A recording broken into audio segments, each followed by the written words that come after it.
Hello everyone, welcome back to SwitchUp, and in this episode we're actually going to go and take a close look at Ni No Kuni 1 and 2 on the Switch 2, running the Switch 1 versions. At us, at work. He got the accent, so did you lot? Don't know. Remember, we have the announcement of our Switch 2 winner on Sunday, so make sure you watch that video. Looking forward to it. Yeah, absolutely. Not long now. But before all that, caper, we're going to look at Ni No Kuni 1 and 2. Both of them. Both of them at the same time. So, how do they run on the Switch 2? Well, let's find out. This episode is sponsored by Front Mission 3 Remake, which launches on Nintendo Switch on the 26th of June. We actually covered both the previous games on the channel, so you can go check those out. But it's a tactical RPG set in the future where nations and corporations compete for dominance using mechs, which here are known as wanzas. Absolutely. The game follows two diverging storylines based on an early choice that you'll make, with both narratives focusing on a global conspiracy involving secret weapons, corporate greed, and nationalistic agenda. Originally released in 1999 in Japan and 2000 in the rest of the world on PlayStation, this remake sees a number of changes. You've got improved graphics and animations, giving it a more modern look. They've reorchestrated the music, which is always a nice touch. You can customize the camo of your Wanza, Glen, and you have a new quick combat mode that allows you to jump straight into the action. Front Mission 3 Remake will sell for £31.49 or your regional equivalent when it releases on the 26th of June, but pre-orders do go live on the 19th. And there will be a 10% pre-order discount available on that date. We will have a full dedicated video on this one as well. But a thank you to the publishers for sponsoring this episode. Check out the links in the description and the top pinned comment. Alright, let's start with the first game then, as you would, on Switch 1. Now, this one actually was locked out, wasn't it, to a set frame rate? Yes, this one was at 30 frames per second, that's right, isn't it? It was indeed, yeah. So it was locked to 30. It has this mixture of styles, doesn't it? On the one hand, you've got like a fixed isometric view in the initial areas. They're still three-dimensional 3D, but then it has these 2D cutscenes. Yes, yeah, so you have the isometric viewpoint, you have the 2D cutscenes, as you say. You do have some 3D areas. Yes. Also, you have the battle parts that are also more 3D. Quite a mix of styles, isn't it? It is. It's a nice little mashup, actually, and it does work really well. However, as I'm sure you can expect, there are a few caveats on Switch, maybe less than people thought there would be. I think they still looked pretty nice when we look back at the footage in a few different areas. There are certain drawbacks to the Switch version, like that open world area can look a little bit blurry. Performance being limited to 30 potentially could be an issue for some, but it did drop below 30 quite often.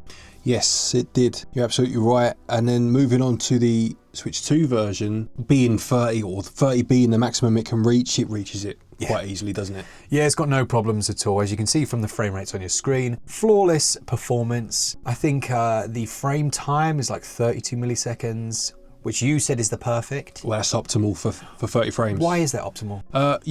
It's a 1000 divided by the frame rate you're working with will give you the optimum frame pacing. Nice. So 1000 divided by 30, as is the case here, it gives you 33 point something is your optimal frame pacing. There you go. Yeah. So hopefully someone's learned something there, and it does. It means it just looks as smooth as it can. It's funny, isn't it? You can play a lot of 30 frames per second games, but some of them, like Balan Wonderworld the other day, was that the other day? Was that today? That was actually today. That was today, wasn't It's been a long day. Busy. Yeah. It looked appalling, didn't it? It did. Yeah. I should just say I said 1000 without giving any context. It's 1000 milliseconds. Right. Okay. Sorry, and that will give you the each frame of animation. Yeah. How many milliseconds apart they are. There we go. There we go. So yeah, in terms of frame rate and frame performance was fine, not a problem there.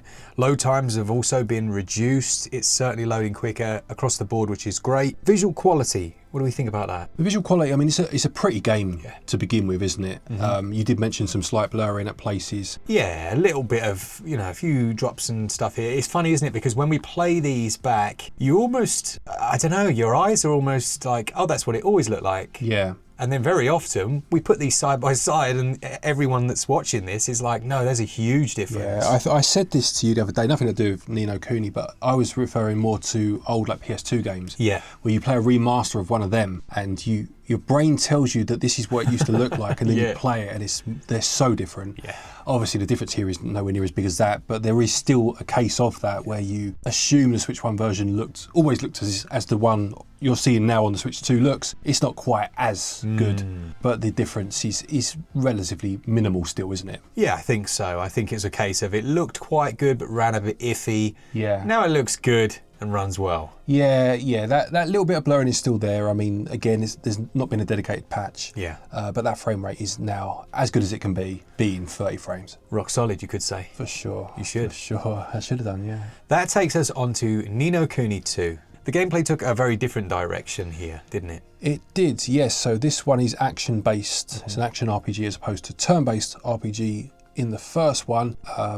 Different type of art style, still with that kind of Studio Ghibli look to it, but definitely went in a different direction. This is, I'll be honest, this is the more interesting game of the two to speak about, because they obviously aimed higher, Yes. didn't quite reach it, and it'll be nice to see what the Switch 2 can do for that. Absolutely, yeah. So this one, as far as gameplay, like Glenn said, you've got an action RPG. You've also got a simulation where you're building up a town, a kingdom. Yeah. You've got this map that is open world again, you know, lots of different areas, but it seemed like the visual palette was bigger. Sometimes you're going across mountains, sometimes you're going through these lush fields. But there was also one more gameplay mechanic, which were these top-down real-time strategy battles. Right, okay. So you control your character, but you could rotate your units around your character. So you'd get like your swordsman and rotate them towards the spearmen, and they'd be strong against them. Okay, yeah. And you also had special abilities, but the performance was rubbish. Yeah, let's talk about performance then on the Switch 1. So what were we on for in that one? We were on for a real smorgasbord of performance. Yeah, all right. From okay, where it was running at 30-ish, and during combat instances, it was actually okay. Sometimes going up like the side of that mountain that I mentioned before, you'd see some big drops below 30. And I said in the review, it was one of those times where you could see it was uncapped. They should have just locked it at 30 and left it. Well, that's interesting, isn't it? Because obviously they didn't lock it. It is uncapped, which now means... What does it mean, Glenn? It means that over the horizon, a hero has appeared. And he's got a 16 millisecond cap on. Exactly right, yeah, which means now that all of those inconsistencies are now absolutely flawless. 60 frames per second, 16 odd milliseconds frame pacing, which is again optimal for 60. It looks and runs like a dream, doesn't it? It really does. Yeah. Now, we can't overstate or understate, I can't remember which one it is, it's so late, how bad the performance was on the world map. Well, we can actually show it. It was 20 frames per second. Yeah. Like, it was shocking. It looked bad. And people in the review, I remember when I put it out, because I was saying, like, overall the visuals were good. People were like, look at that performance, that's terrible. But in the world map, it's not as important. Now it's 60. Exactly right. That's the thing. I mean, to be fair, it was in the world map where, all right, fair enough, you're getting chased into random battles and stuff, but it's not the end of the world. No. But oh my word, the difference it makes when it's actually running properly. It really does. We spoke the other day about the genres that really benefit from 60 FPS, and one of them being action-oriented games. It makes a massive difference.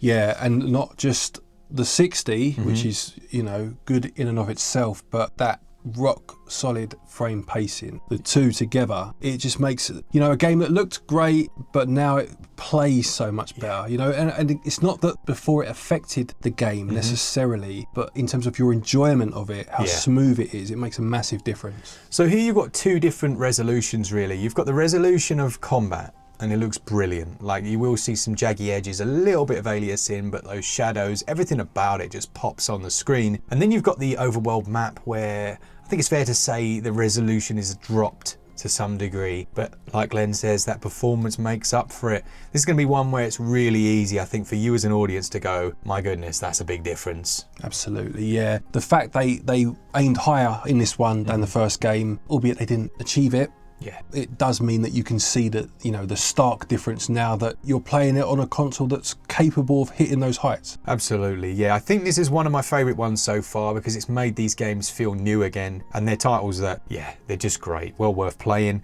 Let us know in the comments what you think of them.